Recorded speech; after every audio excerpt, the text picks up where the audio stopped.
waaqayyoon dhaga'i. Haala ati keessa jirtu geeddarama. Macaafa moototaa isa lammaffaa boqonnaa 2 lakkoofsa 19 irraa akkas jedha. Gaaf tokko namootiin mandara Elsaa'i yaa gooftaa kunoo akkuma ati argitu mandarichi illee iddoo beessatti ijaarame. Garuu bishaan isaa gadhee waan ta'eef baa'uufaa dubartootatti hin fidaa. Inni immoo waciitii haaraa soogidda keessa buusaatee anatti fidaa jedhe. Gaaf tokko namootiin mandara Elsaa'i ijoollee Israa'elootaa jechaadha. Mandara Elsaa'i san keessa jiru keessa bishaan al tokko geeddaramee bishaanuma isaan dhugaltu hara dhugamuu didi. Kaleessa mandara laalanii laficha laalanii inni kan manatti ijaarratanii in ta'a akkas ture. Yaaduma waaqayyoo akkuma ati beektu lafichi nama gaariidha. Mandarichis namatti tola. Qonnaadhaafis hin ta'a, hojiifis hin ta'a, jiraachuufis hin ta'a. Garuu akka nu yaadnee karoorsinee qixa sana barbaanne nuu ta'uu didi. Bishaantu gadhee ta'e rakkinni nuyi qabnu rakkina bishaan kanaati jedhan waan gadhee sirraa harii waaqayyo. Maal qabdu amma akka iddoon sun akka inni geeddaramuuf yaada maalii qabdu? Waan qabnu iyyuu qabu. Duufaa dheedan. Egaa dheedan soogidda haaraa naa fidaa'e. Waciitii haaraa naa fidaa'e. Gara burqaa bishaan isa badee sanaatti na geessaa'e. Gara burqituu bishaan isaanii gaafa dhaqu akkasitti hin jedhe. Kanaa bishaan sanatti gad darbatee arraa kaasee bishaanni kun bishaan nagaa ta'eeraa'e. Jaran dubbii waaqayyoo dhageemini. Elsaa'itu dubbii waaqayyoo dhagee. Dubbii waaqayyoo dhagee amantii irratti fudhate. Amantii qaban isaanii dagaman akka deebisuu danda'u.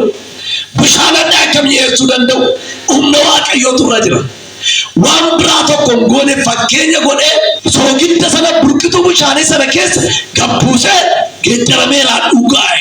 Lammaffaa gatii sin baasisu, sin dadhabsiisu, sin yaaddeessu, sin sodaachisu laftatti jirtu geeddarameera. Dhagee dubbii waaqayyo. Mandara saansila gaariidha jedha waaqayyo gaarii isaanii godhe. Kottumee biyya baduuf ga'e gaarii tabsii geeddaranii goonichaa.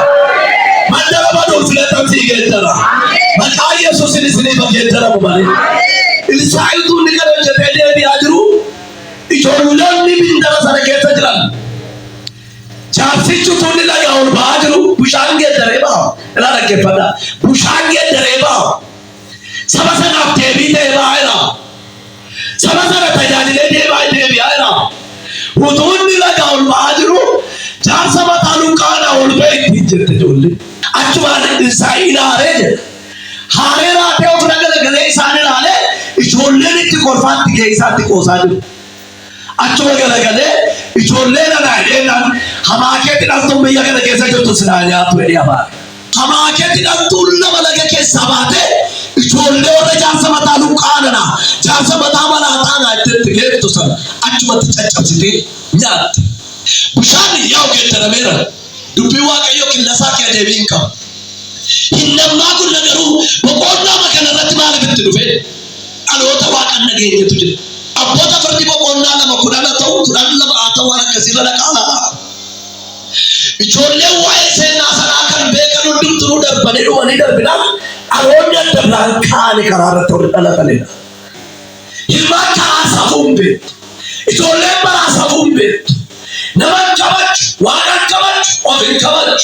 Waaqayyoon sodaachuun jalqaba ogummaati. Wal kabajaa. Wangeela kabajaa. Sagalee waaqayyoo kabajaa. Mana kee keessa gaarii dalataalee. Dhaga'uudhaan kan of qoyyobsitan hin ta'in agootu dubichaa ta'e macaafni gurguru. Gaafa waaqayyoon dhageenyu hedduu dhagaa. Gaafa waaqayyoon dhageenyu dhagaan nu dhagaa. Gaafa waaqayyoon dhageenyu ulfinan nu dhagaa. Gaafa waaqayyoon dhageenyu karaan daandii eebbi barakati nu dhagaa. Kanaaf galateeffadhaa waaqayyoon.